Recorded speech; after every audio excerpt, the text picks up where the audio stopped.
మరి ఖచ్చితంగా రాజ్యసభ అభ్యర్థుల ఎంపిక అనేది కూటమి ప్రభుత్వంలో కుంపటి రగిల్చింది. ముఖ్యంగా తెలుగుదేశం పార్టీ జనసేనల మధ్య, ముఖ్యమంత్రి చంద్రబాబు ఉప ముఖ్యమంత్రి పవన్ కళ్యాణ్ల మధ్య ఉన్నటువంటి కుంపటి ఏ విధంగా మండుతోంది అన్న విషయం ఇక్కడ చాలా స్పష్టంగా అర్థమైపోతుంది. ఎందుకంటే నాగబాబుకి రాజ్యసభ స్థానం ఖచ్చితంగా ఇవ్వాల్సిందే అని పవన్ కళ్యాణ్ పట్టుబట్టారు. 3 ఆ రాజ్యసభ స్థానాల్లో 3 అభ్యర్థుల్ని నిన్న రాత్రి చంద్రబాబు ఖరారు చేశారు.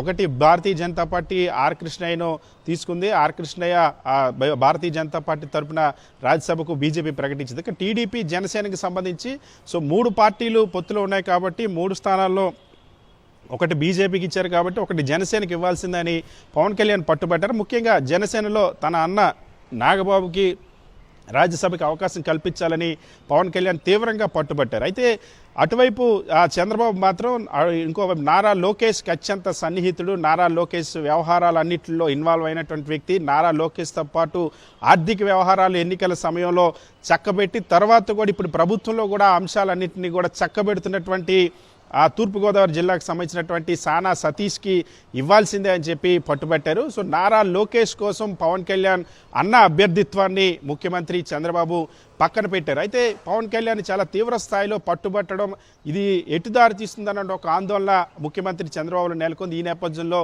నాగబాబుని మంత్రివర్గంలోకి తీసుకుంటున్నట్టు ముఖ్యమంత్రి చంద్రబాబు ఒక పత్రికా ప్రకటించారు. ఆ పత్రికా ప్రకటన చాలు తెలుగుదేశం పార్టీ జనసేన మధ్యలో ఏ స్థాయిలో రాజ్యసభ అభ్యర్థుల ఎంపిక విషయంలో విభేదాలు వచ్చాయన్న అంశాన్ని చాలా స్పష్టంగా చెప్తుంది. ఎందుకంటే రాజ్యసభ అభ్యర్థులకు సంబంధించినటువంటి ప్రకటన జాబితాలో భవిష్యత్తులో ఉప ముఖ్యమంత్రి పవన్ కళ్యాణ్ అన్న అయినటువంటి నాగబాబుని మంత్రివర్గంలోకి తీసుకుంటామని ఒక ప్రకటన చేశారు. బహుశా ఆంధ్రప్రదేశ్లోనే కాదు భారతదేశంలో ఇప్పటి వరకు ఏ ముఖ్యమంత్రి కూడా ఇటువంటి ప్రకటన చేయలేదు.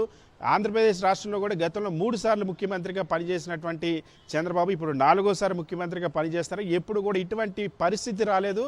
ఇలా ముందుగానే తాను ఒక మంత్రి పదవిని వేరొకరికి ఇస్తానని ప్రకటించుకోవాల్సినటువంటి పరిస్థితి చంద్రబాబుకి రాలేదు. అది కూడా తెలుగుదేశం పార్టీకి సంబంధించిన నాయకుడు కాదు, వేరొక జనసేన పార్టీకి సంబంధించినటువంటి నాయకుడికి ఉప ముఖ్యమంత్రి అన్నైనటువంటి నాగబాబుకి మంత్రి పదవి ఇస్తానని ప్రకటించుకోవాల్సి వచ్చిందని అంటే పవన్ కళ్యాణ్ ఏ స్థాయిలో పట్టుబడ్డారు. పవన్ కళ్యాణ్ చంద్రబాబు మధ్య రాజ్యసభ స్థానానికి సంబంధించి ఏ స్థాయిలో నడిచిందో రాజకీయ వ్యవహారం అన్నది చాలా స్పష్టంగా అర్థమవుతుంది. అయితే ఇక్కడ 3 అభ్యర్థుల ఎంపిక ఖరారైంది. ఇందులో బీసీలు ప్రాతినిధ్యం అనేది తగ్గించేశారు చంద్రబాబు. మత్స్యకారుడిని మొట్టమొదటిసారిగా గతంలో వైఎస్ జగన్మోహన్ రెడ్డి ఆంధ్రప్రదేశ్ రాష్ట్ర చరిత్రలో తొలిసారి మత్స్యకారుని రాజ్యసభలో అడుగు పెట్టేటువంటి అవకాశం ఇస్తే ఆ మత్స్యకారుడిని ఇప్పుడు రాజ్యసభకు దూరం చేశారు. 3 రాజీనామా చేస్తే ఆర్ కృష్ణయ్య మళ్ళీ రాజ్యసభకు వస్తున్నారు. బేద మస్తానరావు రాజ్యసభకి ఇప్పుడు వెళ్ళబోతున్నారు. కానీ మోపిదేవికి అవకాశం రాలేదు. సో మోపిదేవి స్థానాన్ని ఇప్పుడు లోకేష్ తన సన్నిహితుడు తన అనుచరుడు అయినటువంటి సానా సతీష్కి ఇప్పించుకున్నటువంటి పరిస్థితి. బీసీల ప్రాతినిధ్యాన్ని కూడా చంద్రబాబు ఎంపికలో తగ్గించినట్టు అయింది. హరి రైట్, ఇక్కడ చాలా అంశాలు కనిపిస్తున్నాయి సతీష్. ఒకవైపు యనమల రామకృష్ణుడు లేఖ రాయటం బీసీలకు ప్రాధాన్యత తగ్గుతుంది అంటూ దీన్ని ఏ రకంగా చూడాల్సిన అవసరం ఉంటుంది. మరోవైపు ఇప్పుడు లోకేష్ తన పంతాన్నే నెగ్గించుకున్నాడు అనుకోవాలా సానా సతీష్కు రాజ్యసభ సీట్ ఇప్పించుకొని. మరోవైపు పవన్ కళ్యాణ్ చంద్రబాబు నాయుడు మీద నమ్మకం లేకే నాగబాబుకి ఇస్తాన్న ఈ మంత్రి పదవి ఏదైతే ఉందో దానిపై పత్రికా ప్రకటన చేయించారు అనేది కూడా వినిపిస్తోంది. మొత్తానికి కంప్లీట్గా లోపల ఈ లొల్లి వాతావరణం అయితే ఖచ్చితంగా జరుగుతుంది అనుకోవచ్చా? ఖచ్చితంగా. ఎందుకంటే ఇందులో ఇది ఒక అసాధారణమైనటువంటి ప్రెస్ నోట్. సాధారణంగా ఒక ప్రెస్ నోట్లపైన ఇటువంటి చర్చ ఎప్పుడు జరగదు. ఆంధ్రప్రదేశ్ రాష్ట్రంలో అయితే మొట్టమొదటిసారి జరుగుతుంది.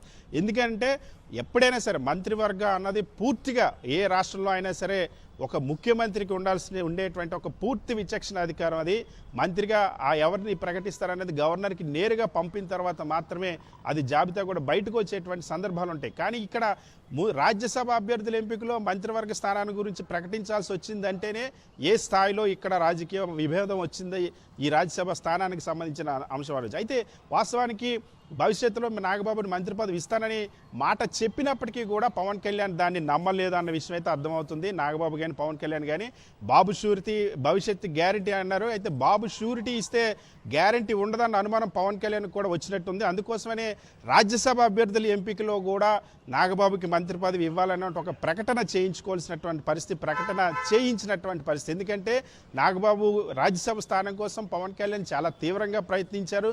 ఇటీవల ఢిల్లీ పర్యటనకు వెళ్ళారు. ముఖ్యమంత్రి ఢిల్లీ నుండి వచ్చి నేరుగా తెలుగుదేశం పార్టీ పైన విమర్శలు చేశారు పోర్టుకు సంబంధించి. ఆ తర్వాత చంద్రబాబుతో కూడా భేటీ అయ్యారు. చంద్రబాబుతో భేటీలో కూడా ఈ అంశాన్ని గురించి అడిగారు. కానీ చివరికి సానా సతీష్ కోసం నాగబాబుని పక్కన పెట్టారు. సో పవన్ కళ్యాణ్ సంతృప్తి పరచడం కోసం ఇప్పుడు నాగబాబుని మంత్రివర్గంలోకి తీసుకుంటున్నట్టు ప్రకటన చేయడం అనేది రాజకీయ వర్గాల్లో చర్చనీయాంశంగా మారింది. రైట్ సతీష్, ముందుగా టీటీడీ చైర్మన్ ఆశించారు నాగబాబు, తర్వాత రాజ్యసభకి పవన్ కళ్యాణ్ పట్టుబట్టారు. మొత్తానికి ఇప్పుడు మంత్రి పదవి అంటూ చంద్రబాబు నాయుడు గారు చెప్తున్నారు. సో ఏం జరుగుతుందో చూడాలి. సో ఈ పదవి అయినా ఖచ్చితంగా ఇస్తారా? పత్రికా ప్రకటన ఇప్పించిన పవన్ కళ్యాణ్ మంత్రి పదవి వచ్చే వరకు మరి అదే పట్టులో ఉంటారా?